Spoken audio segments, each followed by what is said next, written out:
it mean for you to be hitting this benchmark year? Yeah, my principal goal is to be a fair for discovery. This is very important. It's not a fair, I should say, for investment, but I like very much discovery.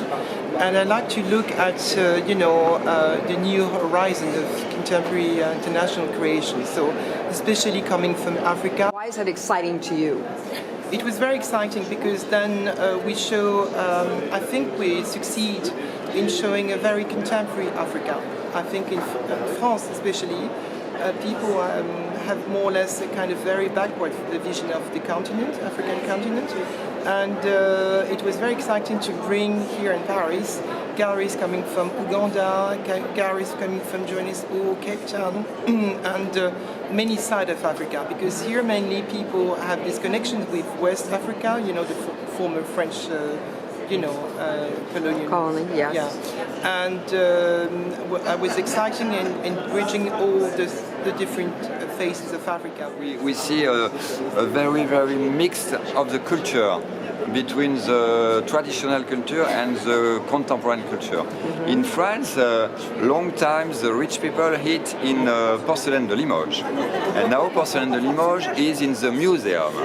And in this culture, the African girl, the daughter of the rich man of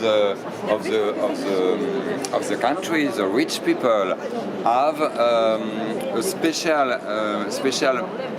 recognition with this, and they have a plate in wood with a draw inside, and that is her culture. But actually there is some métissage, so the artists think we must an exchange in the culture, European and African, and it will be a dream, but it can be like this if we want to go more longer. Forward. It's possible to take this because maybe they want to have some plates from recognized, like I know the European culture, and now my plate can be the sign of the European culture. So there is a lot of things about the métissage, cultural métissage. Yes, amazing. Last year Africa was the guest of honor of this fair, which is a modern and contemporary art fair. So you have a lot of things from from the after the war until now, and but we like to have this thematic approach of things, So every year we're dedicating, a focus on a country, on a region, and this year, it's of course. We're back a little bit to our origins because we're celebrating the 20th anniversary. So we did a special focus on the French art scenes, and also we've invited Switzerland as a guest of honor.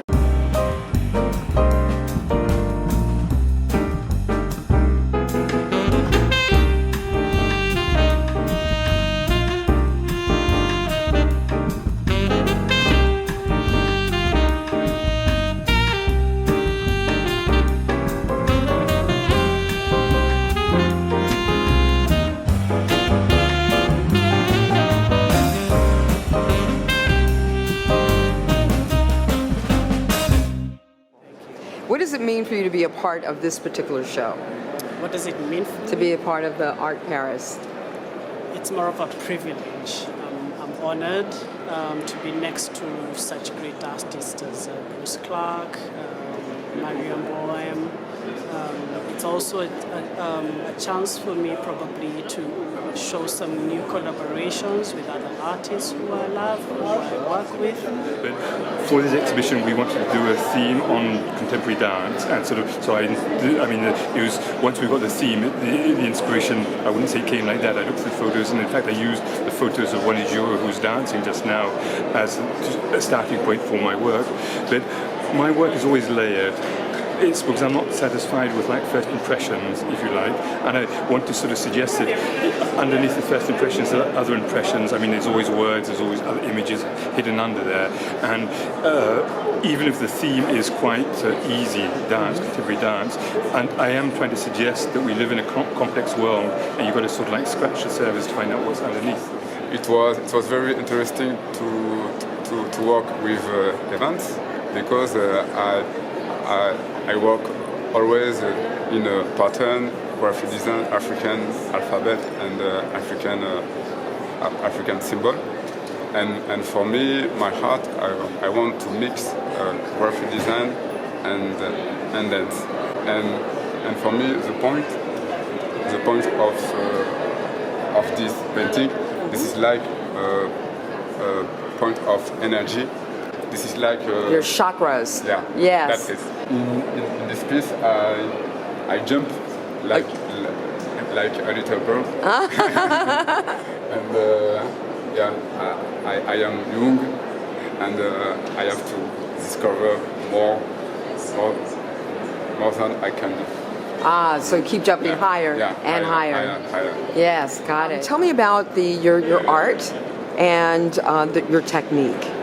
My technique, that's a secret. A secret?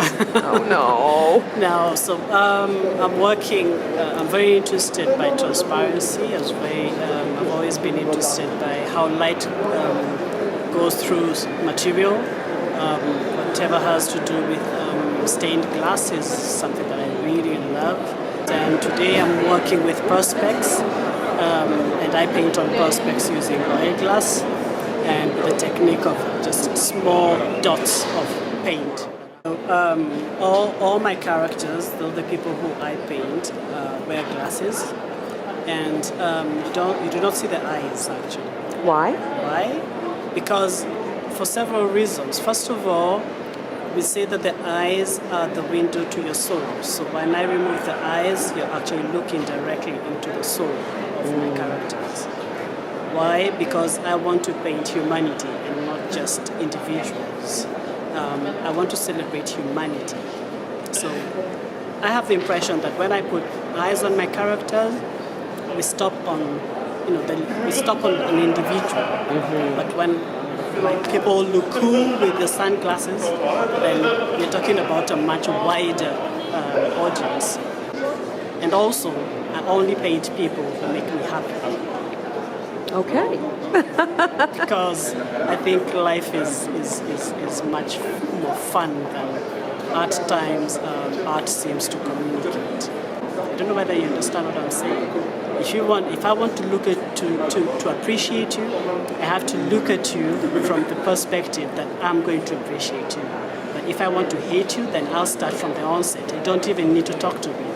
I just look at you, and if I decide that I do not want to see that anyone is good, then that's all that I'm going to see. Well, I'm glad that you clearly like me. Yes, of course. Okay, my name is Wanjiro Kamuyu. And you're from? Kenya. From Kenya. And American as well. And American. Yeah, born and raised in Kenya. My mom's American, my dad's Kenyan. So where do you live now? I live in Paris now. In Paris now. Okay, so we're global. Yes, 3 continents. Yes, That's fun. yes. Yeah. What was it like for you to pose for this? It was wonderful. Actually, we didn't pose. We did a photo shoot, and then I improvised with movement, and then he took all these photos, and he decided to choose which image he wanted, and then he made several different visual art from them. So yeah, and I love cross-disciplinary collaborations. So it's really nice to be able to collaborate with Evans. Okay. And he's from Kenya, so it's very nice to be with a fellow Kenyan. Yes. They're very rare. Yes, when it comes to art, so Well, there's a nice. lot of celebration of the African aesthetic now. Yeah. Last year, the focus here was dedicated to Africa, and all of popular culture is just lifting up African nuances in everything. Exactly. Being of Africa, forever, right? How did the film make you feel, right? Babe, I walked out with my head high, honey. I was like, yes, this is amazing. It is, You isn't know, it? Yeah. Amazing. It was a really amazing feeling to come out of there, to see all your people on that screen as heroes and heroines. Yes. It was beautiful. Yes, yes. Yeah, it was beautiful. Yeah. And when we think about all the other great art that is coming out of Africa, long overdue. Yes, very much. So what is your expectation as an artist with this pivotal point in the history of African art, going global and being recognized on this level? What is your expectation? I mean, I hope that it's the thing is, you become categorized and put in boxes. So I hope that with the celebration of artists who celebrate the African aesthetic, whether they're from the continent or the diaspora. I hope that we're taken out of this category, this box, and we're allowed to live also in the mainstream. Because that's the tendency as choreographer, oh, you should come do this, oh, it's the Black Choreographers Festival. Why can't I just be in the festival? You know, I mean, to celebrate my people is wonderful, to celebrate us is wonderful, but it would be nice to share it with the world as a whole. So I feel like this simmering that's happening right now, that's celebrating the African artists, is what is wonderful. And I just say pay attention to how it is done and how it is exposed and how it is embraced. So this is one of the few internationally recognized venues where it is all inclusive. Exactly, and that's phenomenal. You know, so slowly, as they say in French, petit à petit. So slowly, we'll get there, but it's really nice. And visual arts especially, I just love that it's contemporary, because we always go in, we always see the artifacts from 1400 something, but it's nice to celebrate the African contemporary visual artist, you know, that's really creating stuff from today. You know, always grounded in tradition and your roots, but it celebrates who we are today.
Paris is one of the kind of booming art fair, even though this is the 20th anniversary.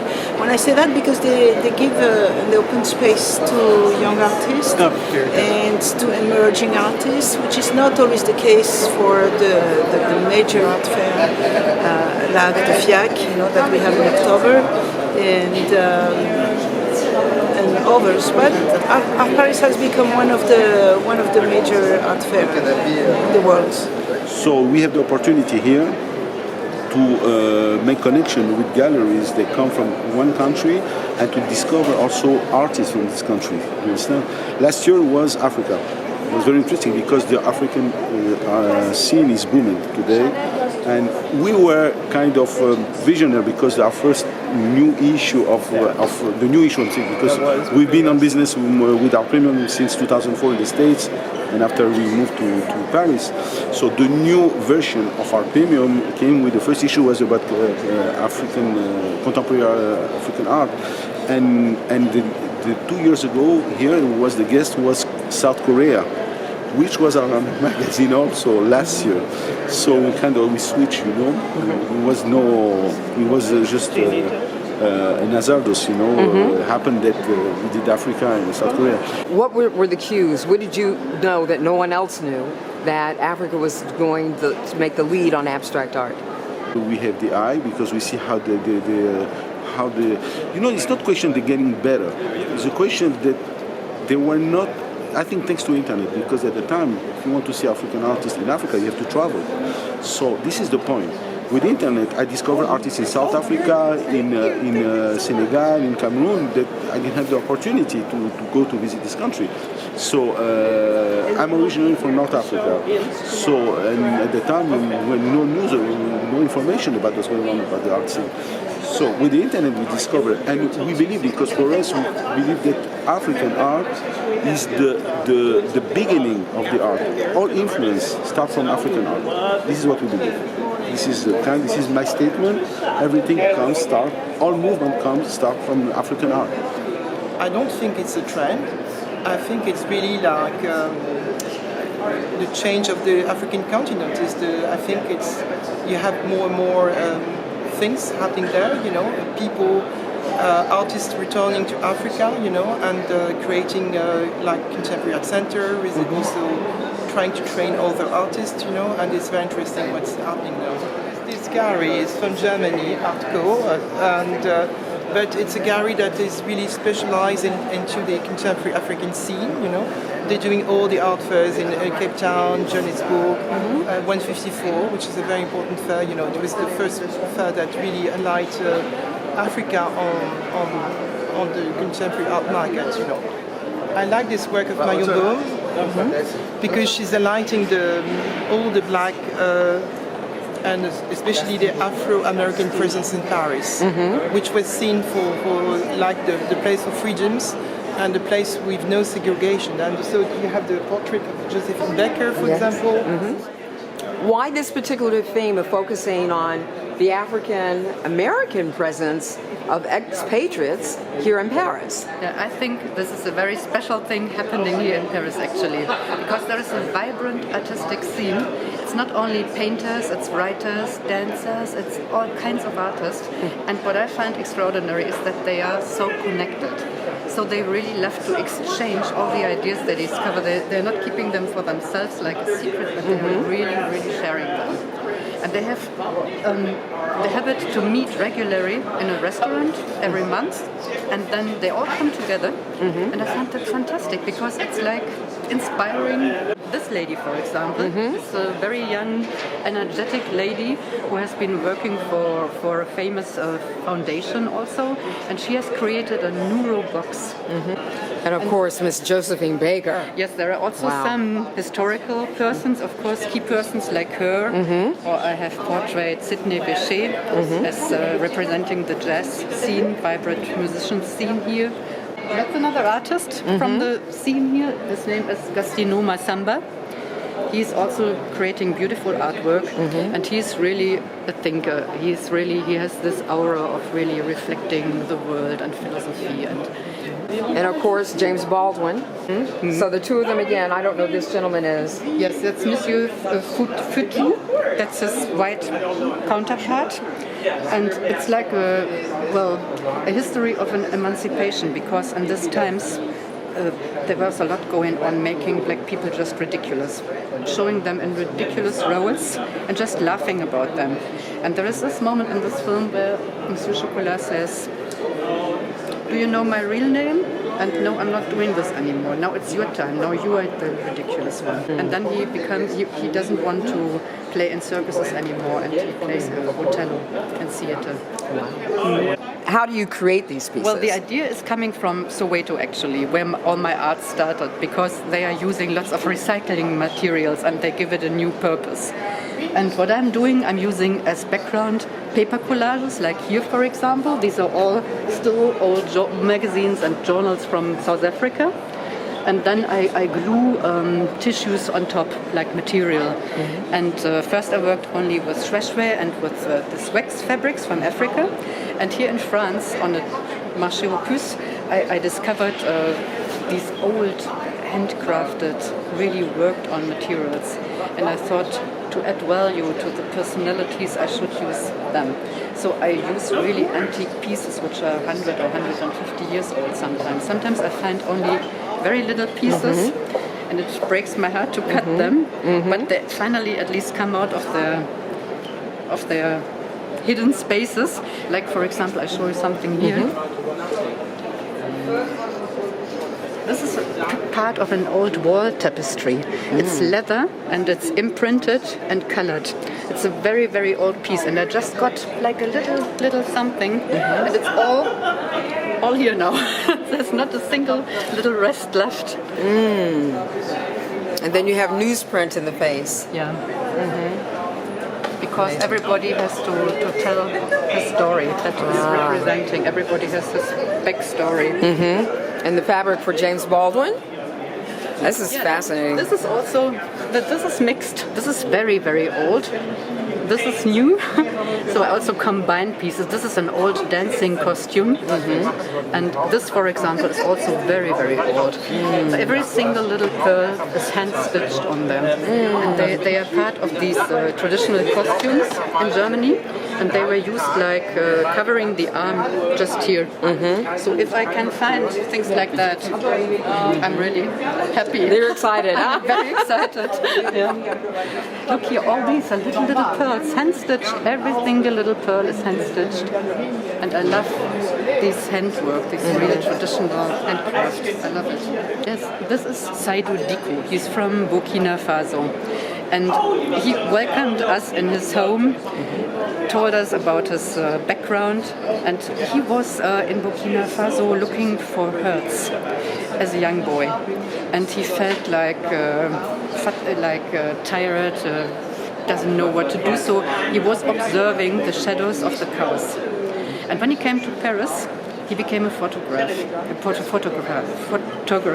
photographer, yes. And now he's photographing shadows of people. So not the people themselves, it's beautiful, poetic work he's doing. I love his work. What was it like being the subject of this magnificent work?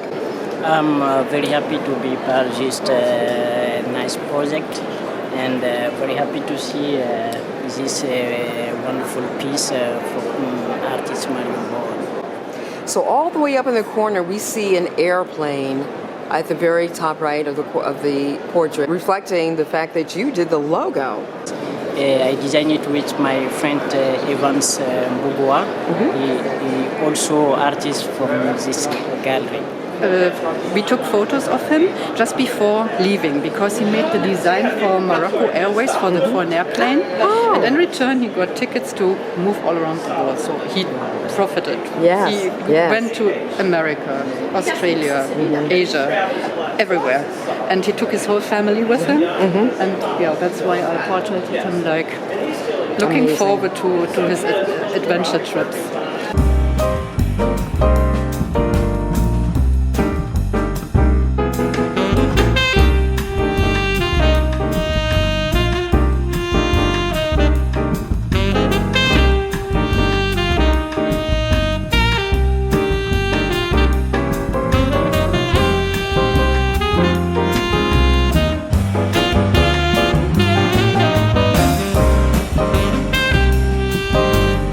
This work was shown in the States at Photo Fest like 3 years ago. That, I mean, I call it collage, but maybe technically it's photomontage, okay? And today I even dropped the word photomontage, and I think I do blending of images. So the Marino's work coming out in a few weeks, I see it more as blending. Okay. Yeah. Wonderful. So it's all kinds of layers. It's just like layers and layers. These are. It looks like something out of a Matrix film. It is, because it's like a maze in my mind. I create like mindscapes, like landscapes of the mind. And it's like what you see is not what it is. You know, actually, if you look closer, you can see more layers and layers. Like this one is made of 300 minimum photos. The one we look here. This is the political graffiti of the country of Bahrain. So, political graffiti? Yes, of the country of Bahrain, the Arab Revolution. And I photographed what people have written on the government and what the police has erased.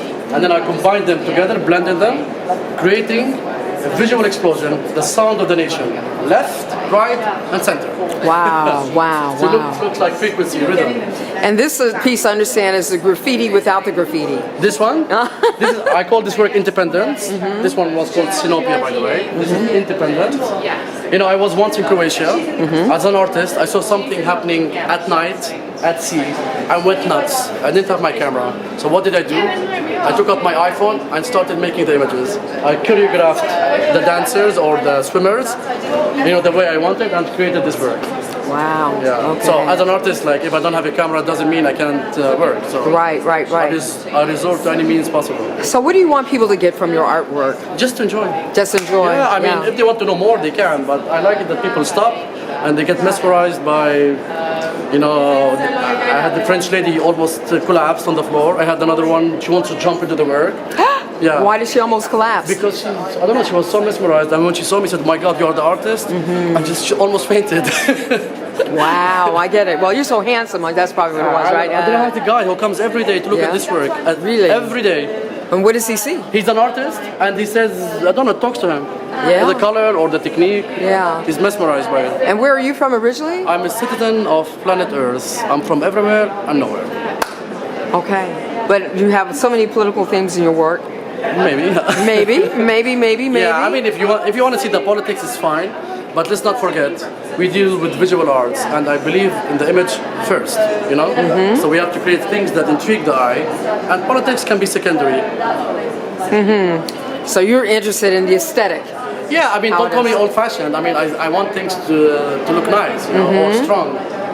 But politics can always emerge, you know, when you know more things. Well, they're beautiful. And I think I will go and jump into this one. Yeah.